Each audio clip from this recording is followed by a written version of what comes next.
Hello everyone, আসসালামু আলাইকুম। Poppy's রেসিপিতে আপনাদের সবাইকে জানাচ্ছি আন্তরিক শুভেচ্ছা। আজকে আমি আপনাদের সাথে শেয়ার করব খুবই মজাদার একটা নাস্তা রেসিপি। নাস্তাটার নাম হলো নারকেল পুলি। খুবই সহজভাবে তৈরি করা যাবে। তো আজকে আমি সেই রেসিপিটা আপনাদের সাথে শেয়ার করব।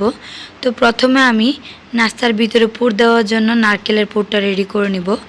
এই জন্য আমি এখানে হাফ কাপ পরিমাণ নারকেল কুচি করে নিয়েছি, আর সাথে হাফ কাপ পরিমাণ চিনি আর নারকেলের পরিমাণটা সমান রাখতে হবে।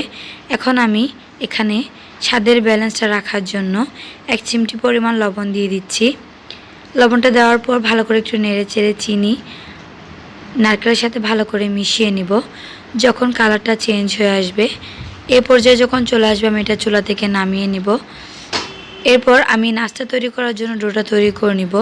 ডোটা তৈরি করার জন্য প্রথমে আমি এখানে 1 কাপ পরিমাণ ময়দা নিয়ে নিয়েছি। আপনারা চাইলে ময়দার পরিবর্তে আটাটাও ইউজ করতে পারবেন। এখানে আমি 1 টিস্পুন মতো লবণ দিয়ে দিয়েছি, সাথে হালকা কুসুম গরম পানি দিয়ে অল্প অল্প করে ডোটা তৈরি করে নিচ্ছি। চেষ্টা করবেন হালকা কুসুম গরম পানিটা ডোটা তৈরি করার সময় ইউজ করার জন্য, তাহলে কিন্তু ডোটা অনেক বেশি সফট হয় আর ড্রাই হয়ে যাওয়ার কোনো চান্স থাকে না। ডোগুলোকে আমি 10 মিনিটের জন্য রেস্টে রেখে দিয়েছিলাম। 10 মিনিট পর আমি এখান থেকে অল্প অল্প ডো নিয়ে লেচি করে নিচ্ছি, যাতে করে আমার নাস্তাগুলো বানাতে সুবিধা হয়। এরপর আমি একটা ছোটো সাইজের করে রুটি বেলে নিব, যেটা অনেক বেশি পাতলা বা মোটা হবে না। তো আমি এখানে 2টা নাস্তা আপনাদেরকে একসাথে তৈরি করে দেখাবো, এই জন্য আমি এখানে 2টা রুটি তৈরি করে নিয়েছি। আর মাঝখানে আমি যে নারকেলের চিনির পুরটা তৈরি করে রেখেছিলাম সেটা দিয়ে দিয়েছি। এরপর এক পাশ থেকে আমি ও পাশটা ভালো করে একটু চেপে চেপে লাগিয়ে নিব। আপনারা একটু খেয়াল করলে বুঝতে পারবেন এটার নাস্তাটা বানানো কিন্তু খুবই সহজ।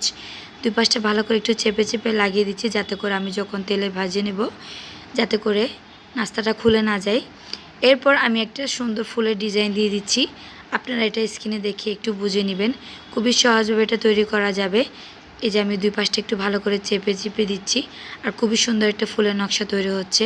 খুবই মজার নাস্তাগুলো খেতে। আপনারা চাইলে অল্প সময়ে বাচ্চার টিফিনে কিংবা ছোটো বড়ো সকলকে সকাল কিংবা বিকালের নাস্তা দিয়ে এই নাস্তাটার রেসিপিটা রাখতে পারেন, অথবা মেহমান আপ্যায়নে কিন্তু এটা কিন্তু খুবই মজাদার একটা নাস্তার রেসিপি। খুবই সহজভাবে তৈরি করতে পারবেন। আর এটা এভাবে 1 থেকে 1.5 মাস পর্যন্ত ফ্রোজেন করে রাখতে পারবেন। তো আমার সবগুলো নাস্তা বানানো হয়ে গেছে, দেখতে পাচ্ছেন। এগুলো কিন্তু দেখে অনেক বেশি সুন্দর লাগছে। এখন আমার তেলে ভেজে নেওয়ার পালা। আগে আমি চুলার মধ্যে প্রায় 1.5 কাপ পরিমাণ তেল গরম করে নিয়েছি। এগুলো কিন্তু বেশি গরম করা যাবে না, তাহলে কিন্তু নাস্তাগুলো পুড়ে যাবে। মিডিয়াম লোতে চুলার আঁচটা রেখে তেলগুলোকে হালকা কুসুম গরম করে নিয়েছি। এরপর আমি নাস্তাগুলো দিয়ে দিচ্ছি আর হালকা ভেজে নিচ্ছি। দুই পাশটা ভালো করে যখন ভাজা হয়ে যাবে, আমি এগুলোকে চুলা থেকে নামিয়ে নিব। এভাবে যখন গোল্ডেন কালার হয়ে আসবে, দুই পাশটা ভালো করে ভাজানো হয়ে যাবে, আমি এগুলোকে চুলা থেকে নামিয়ে নিব। তো এখন আমার নাস্তাগুলো দুই পাশ ভালো করে ভাজা হয়ে গেছে, আমি এখন এগুলোকে চুলা থেকে উঠিয়ে নিচ্ছি। এভাবে করে আমার বাকি যে নাস্তাগুলো ছিল সেগুলো আমি একই সেমভাবে ভেজে নিচ্ছি। দুই পাশটা যখন গোল্ডেন কালার হয়ে আসবে, ভালো করে ভাজা হয়ে যাবে, আমি এগুলোকে চুলা থেকে নামিয়ে নিব। তো সবগুলো আমার নাস্তা ভাজা হয়ে গেছে। খুবই সহজ, কিন্তু এটা আপনারা যে কেউ চাইলে বাসায় তৈরি করতে পারবেন।